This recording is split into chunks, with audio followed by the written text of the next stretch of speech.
Ten mahu shukadu, a Nora in nation tooth come, Nora hand this bekunts, tengen abuduji abave. Ansagan gudbidere tirebing crowdamatum fordo. Tanidis kano batanavram. Tan dioda. Thicha bitiad. Mitchell bado. Avat. Donna. Muba. Hatana thiam gore. Ovat yum. Yo. Bedurkan thatiel. Thandu bitch of a time. 10 for 10. Bitika bidil. Avan Aldridge. The night my sister stood at the head of the conference table and announced she was taking over my accounts, I didn't cry. I didn't yell. I just picked up my coffee cup, walked back to my office and stared at the framed photo of the Aldridge Properties downtown flagship, the one I had single-handedly landed 3 years ago when I was 27 years old and everyone said I was too young to close a deal that size. I had built that client from nothing. Cold call, warm coffee, 6 months of Sunday afternoon check-ins. That deal alone had added $4.2 million in annual fees to the firm. And now my sister Cassidy had just told the entire room that she would be taking point going forward. That was a Tuesday. By Friday, my father had called me into his office and told me to be a team player. I should back up. Aldridge Properties is my father's firm. Mitchell Holt founded it in 1994 when he was 31 years old with one rental property in Columbus, Ohio, and a business card he'd had printed at Kinko's. By the time I was in high school, the firm managed over 200 commercial properties across the Midwest. By the time I graduated from Ohio State with my real estate license and a finance degree, it had expanded into 3 states and employed 46 people full-time. I had grown up watching my father work. I mean that literally. I would sit at the small desk in the corner of his office doing homework while he took calls, back when the office was just 2 rooms above a dry cleaner on 5th Avenue.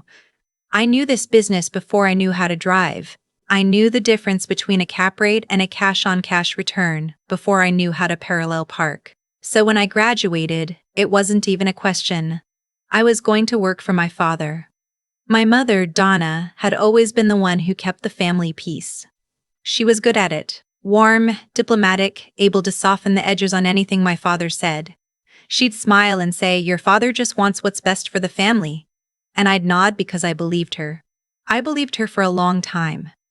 Cassidy was 4 years younger than me. She had studied marketing, graduated with a 2.9 GPA, and spent 2 years working at a boutique PR firm in Cincinnati before she called my father crying and said she missed home. He brought her on as a business development associate, which was a title he had invented specifically for her. Her first week, he gave her a corner office. My office still had a window that faced the parking garage, but I didn't complain. I told myself it was just how things worked in family businesses. I told Reed, my boyfriend of 3 years, that I just needed to prove myself, and once I had, things would balance out. Reed was patient. He was always patient. He would listen to me come home late on a Thursday night, still in my work clothes, and tell him about the new client I'd been chasing, or the lease negotiation that had run over, and he'd pour me a glass of wine and say, "You know you deserve more than what they're giving you." I'd shake my head. I'd say it was fine. The first big warning sign came 18 months into Cassidy's time at the firm. I had spent 8 months cultivating a relationship with a developer named Neil Hargrove. Neil was building a mixed-use complex in the Short North, retail on the ground floor, 42 luxury apartments above, and he was looking for a property management firm to oversee the entire thing once it was built. The contract would be worth roughly $800,000 annually. I had taken Neil to lunch 11 times. I knew his kids' names. I knew he liked his coffee black and that he was a Bengals fan even though he lived in Columbus because his father had been a Bengals fan. I was 3 weeks away from getting him to sign. My father called me into his office one afternoon and said he wanted Cassidy to sit in on the final pitch. Just to observe, he said. Just to learn how it was done. I said okay. What was I supposed to say? The pitch went well. Neil signed 6 days later. At the signing dinner, my father raised a glass and said, "This one goes to Cassidy. She really came through for us."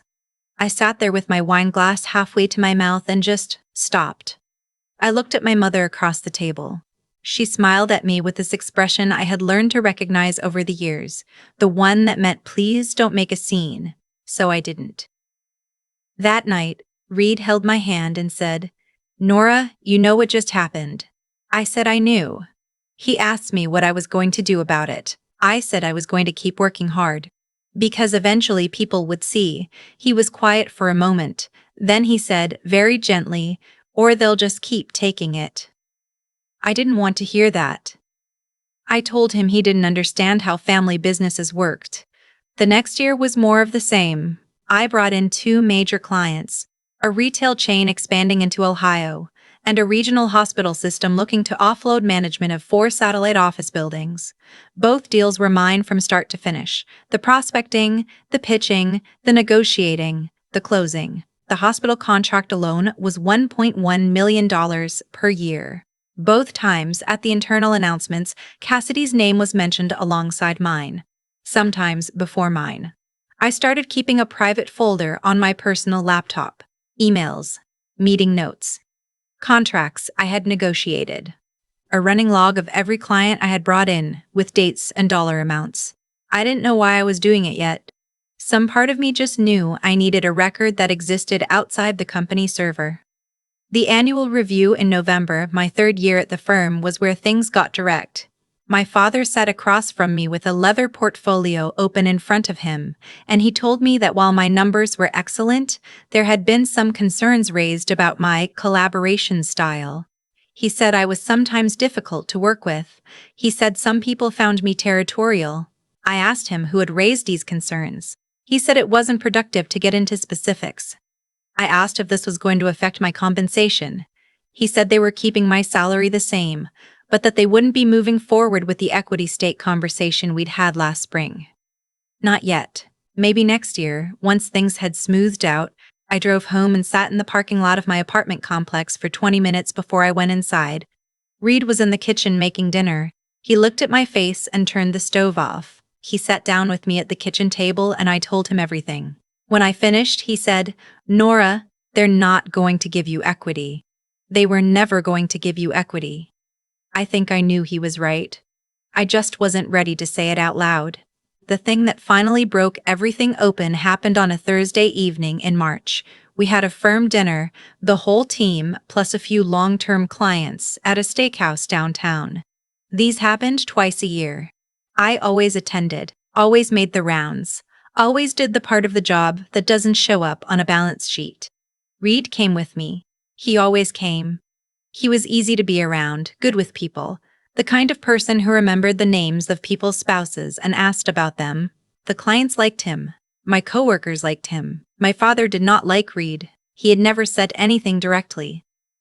But I noticed the way he'd greet Reed with a handshake that lasted half a second, the way he never included him in the side conversations that happened after dinner. My mother would ask after him politely and then pivot to other topics. Cassidy would find ways to arrive at these dinners late and leave early, which meant she spent minimal time in the general vicinity of a man who had the habit of quietly defending me. That night, the dinner started normally. Drinks, appetizers, the usual catching up. I was standing near the bar with Neil Hargrove, the developer whose contract I had closed, when my father called the table to attention. He had an announcement. He said that after careful consideration, he was formalized the leadership structure of the firm. He was creating a chief operating officer position, and he wanted to announce, in front of their most valued clients and colleagues, that he was appointing Cassidy to that role. There was applause. My mother beamed. Cassidy smiled the way people smile when they already knew the news. I stood very still and kept my face neutral. I am good at that. I have had years of practice. Afterward, my father found me near the coat check. He put his hand on my shoulder and said, "You know this isn't personal. Cassidy needs this. She's been struggling with confidence. You've always been the strong one. I need you to hold things together." I looked at him. He looked at me, and I said, "Okay, Dad." 2 nights later, at home, Reed asked me what I was going to do. This time I had an answer. The honest version of what I'm about to describe is that I had been thinking about it for about 8 months, not consciously, not in a sit-down and plan way, but in the way that you think about something when you spend a lot of time alone in your car driving between properties.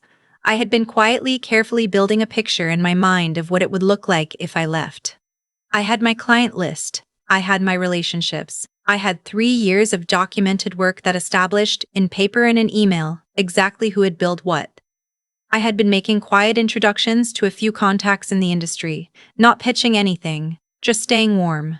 And I had a meeting scheduled the following Monday with a woman named Lena Whitfield. Lena and I had gone to Ohio State together. She had gone into commercial real estate from a different angle. She'd worked at a national firm for 6 years, and then started her own boutique property management company in 2021. It was small but well capitalized, and she had been for the past 4 months, trying to talk me into becoming her partner. I'd kept saying I needed more time. On Monday, I told her I was in. We spent 2 weeks working out the structure. I would come on as co-owner and managing partner, bringing with me the client relationships I had built independently.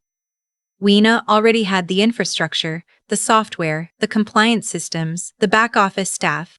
I had the pipeline. Together, we built a deck. I gave my notice on a Wednesday morning. I typed the resignation letter the night before, sitting at the kitchen table while Reed read a book next to me. I printed it, signed it, and put it in an envelope.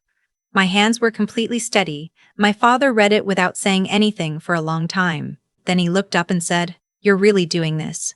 I said yes. He said it was a mistake. He said I was throwing away everything he had built for me. He said I would regret it. I said I didn't think I would. My mother called me that evening. She said my father was upset. She said Cassidy was hurt. She said I was being selfish, that this was a family business and family didn't just walk away. I let her talk. When she finished, I said, "Mom, I've given this firm 3 years and 4 clients that together they'll over $2.5 million annually. I've been passed over for equity, had my work credited to Cassidy twice in front of major clients, and been told I'm difficult to collaborate with by the same person who has been taking credit for my accounts. I'm not walking away from family. I'm walking away from a situation that was never going to be fair." She was quiet for a moment. Then she said, "You're so like your father sometimes. You make everything black and white." I said, "Good night, Mom." The first month at the new firm was chaos in the best way. Lena and I were in the office by 7 every morning. We rebranded Whitfield and Holt Property Group. My name on the door of an office that had windows facing the actual street. Reed helped me move my things in on a Saturday, and we ordered pizza and ate it on the floor because the furniture hadn't arrived yet, and it was the happiest I had felt in a long time. 3 of my former clients followed me within 30 days of my departure. Neil Hargrove was the first to call. He said, "Nora, I should tell you. I only stayed at your father's farm because of you. Where you go, I go." The hospital system followed 2 weeks later. The retail chain took another 6 weeks, but they came. The numbers in our first full quarter were better than either of us had projected. I want to be honest about what happened next because it wasn't triumphant in the way movies make it look. I didn't get a phone call where my father dramatically admitted he was wrong. What I got was quieter than that and, in some ways, harder. About 4 months after I left, I heard through mutual contacts that the firm had lost 2 additional clients who had cited transition uncertainty as the reason for leaving. Cassidy had, apparently, been struggling in the COO role. Not because she was incompetent exactly, but because she had been promoted into a position that required relationships she hadn't built and credibility she hadn't earned yet. That's not my read of the situation. That's what 2 separate people told me independently. My father called me in June. It was a Sunday morning and I was making coffee and I almost didn't pick up. He said he wanted to talk. I said okay. He said things had been difficult at the firm. He said he thought maybe there were ways we could work together, some kind of arrangement. Consulting maybe, or a referral agreement. He didn't apologize. He framed the whole conversation as a business opportunity. I listened. And then I said, "Dad, I appreciate the call, but I need you to understand something. The clients who came with me came because I earned those relationships over years of work. They're not going back, and I'm not going to facilitate that. If you want to explore an actual business relationship between our 2 firms in the future, I'm open to that conversation. But it has to be a real partnership, on paper, with real terms. Not a favor." He said he would think about it. I said, "Take your time." Cassidy texted me about 2 weeks after that. She said she missed me and that she was sorry things had gone the way they had. It was the first time any member of my family had used the word sorry in connection with any of this. I stared at the message for a long time. Then I wrote back, "I miss you too. Let's get coffee sometime. And I meant it. Cassidy wasn't the villain in the story. She was just someone who had been handed things she hadn't earned yet, and that isn't entirely her fault. She was working in the space our parents had shaped for her, same as I was. We had just made different choices about how long to stay. We did have coffee eventually. It was a little stiff at first, but it was something. My mother sent me a card on my birthday in August. Inside, she had written, "Proud of you," even when it's hard to say. I put the card in the drawer of my nightstand and I didn't throw it away.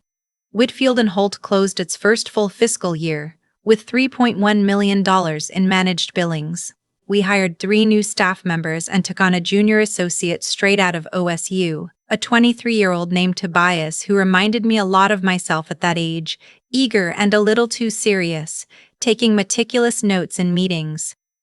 I made sure to say his name out loud when he did good work, in team meetings in front of clients, every time, because I knew what it felt like when someone didn't.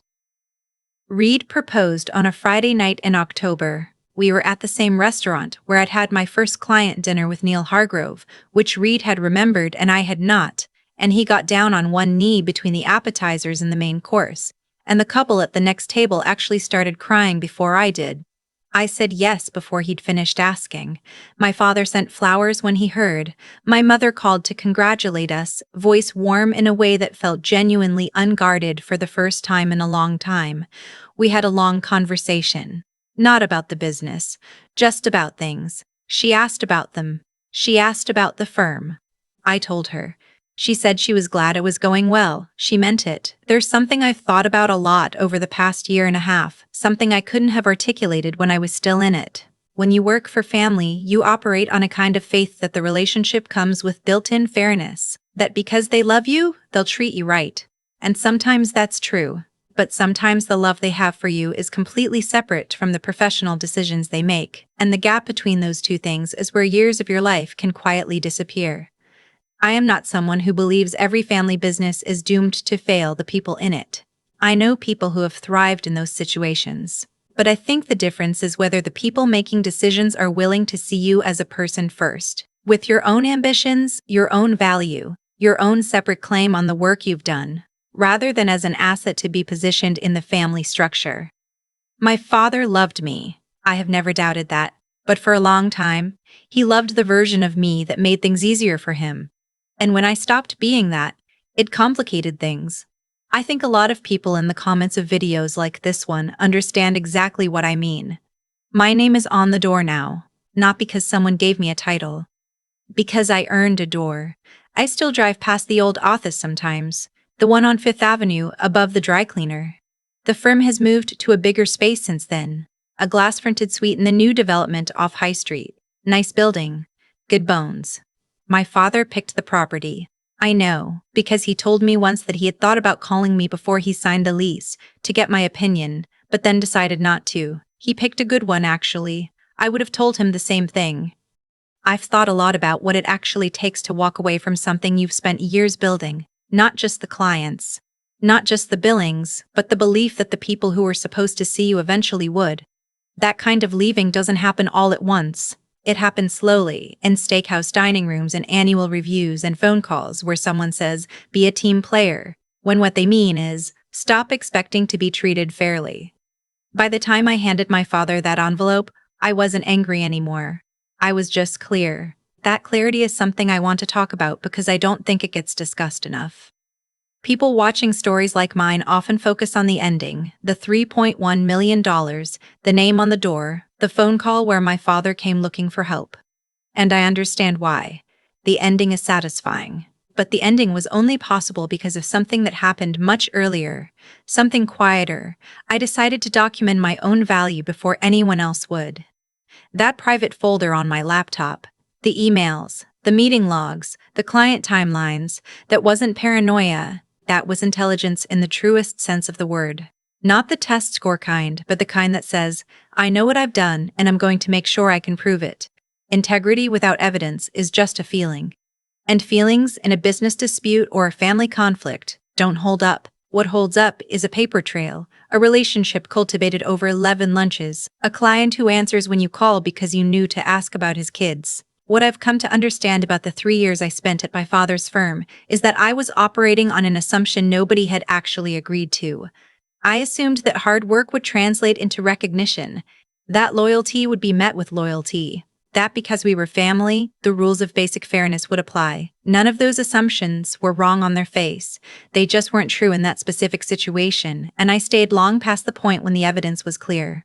Cassidy wasn't the villain. My father wasn't purely a villain either. They were people making decisions that served what they wanted, and what they wanted had very little to do with what I had earned. That's not cruelty necessarily. It's just a misalignment that I kept hoping would correct itself. And it never did. Not until I created the conditions for something different. Reed told me early on that they would keep taking it. I called him wrong. He was right, and I knew it. And I stayed anyway for another year. I'm not hard on myself for that anymore. Sometimes you need to run out of excuses before you can act. And there's nothing weak about giving people time to be better than they're showing you. The weakness isn't in hoping. It's in not building your exit while you hope. That's the part I'd want anyone in a similar situation to hear, not leave immediately. Not your family is toxic, cut them off. Just while you're still there, build the thing that lets you leave on your own terms. Keep your records, warm your contacts, know exactly what you've contributed, in numbers, in writing, in relationships that exist outside the company server. Because when the moment comes, and if you're watching this, you probably feel it coming. You want to be walking toward something, not just away. Nora Holt, name on the door. Not given, built.